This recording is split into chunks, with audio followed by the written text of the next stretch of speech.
যে কোরআনে হাফেজ, কোরআন সে মুখস্থ করলো, কোরআন বুঝলো, কোরআন বোঝালো, যে আমল করলো, কোরআনের ফরজ ওয়াজিব গুলো মান্য করলো, হুকুম আহকাম গুলো মান্য করে চললো, এই ব্যক্তিরা হাসরের মাঠে যখন জান্নাতি ঘোষণা হবে তখন এই ব্যক্তিরা বলবে, মাবুদ গো, যারা আমাকে কোরআন শিখাইছে, আমার বাবা আমার কত টাকা পয়সা খরচ করেছে, আমার মা, আমি মাদ্রাসা যেতে চাই না, মা আমাকে কত টাকা পয়সা গুম ভাবে দিয়ে আমাকে কত সুন্দর করে কপালে গালে চুমা দিয়ে আমাকে মাদ্রাসায় পাঠাইছে, আজকে আমার মা বাবা অপরাধ হইয়া জাহান্নামে চলে গেছে, বাবা জাহান্নামে চলে গেছে, মা জাহান্নামে চলে গেছে, মা বলবো যে মা বাবার কারণে, যে দাদা দাদির কারণে, যে নানা নানির কারণে, যে চাচা চাচির কারণে, যে ভাই বোনের কারণে আমি কোরআনে হাফেজ হয়েছি, মাওলা ওই সমস্ত বান্দাদেরকে যদি আপনি আমার সাথে জান্নাতে না দেন, যাওয়ার জন্য আমি একা একা জান্নাতে যাব না।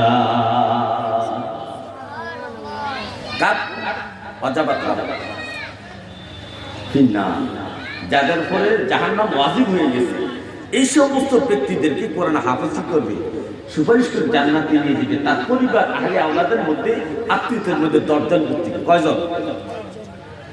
10 জন ব্যক্তিকে কোরআনে হাফেজ শাফায়াত করে জান্নাতে নিয়ে যাবে। তাহলে আজকে যারা কোরআনে হাফেজের বাবা হয়েছেন তাদের কপাল ভালো, যারা কোরআনে হাফেজের দাদা হয়েছেন, কোরআনে হাফেজের মা হয়েছেন, কোরআনে হাফেজের দাদি হয়েছেন, কোরআনে হাফেজের মামা হয়েছেন, কোরআনে হাফেজের চাচা হয়েছেন, তাদের কপাল কত ভালো।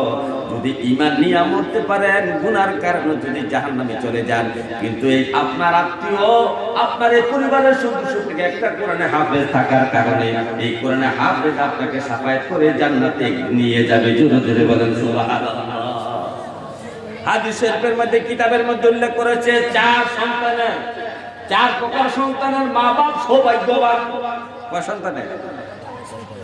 4 প্রকার সন্তানের মা বাবা সৌভাগ্যবান। 4 প্রকার সন্তানের মা বাপ সৌভাগ্যবান।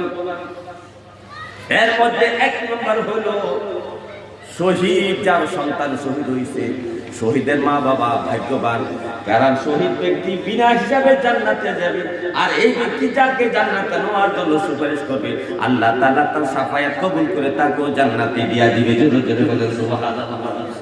সময় সম্পূর্ণ ঘটনা তো বলতে পারবো না। 2 নম্বর হলো হাফেজে কোরআন। হাফেজে কোরআনকে জান্নাতে যাওয়ার জন্য আল্লাহ নির্দেশ করবেন। হাফেজে কোরআন বলে, রব্বি কারীম, আমি একা একা জান্নাতে যাব না, আমার মা বাবাকে ছাড়া আমি জান্নাতে যাব না, শুধু মা বাবাকে নিয়ে জান্নাতে যাবে।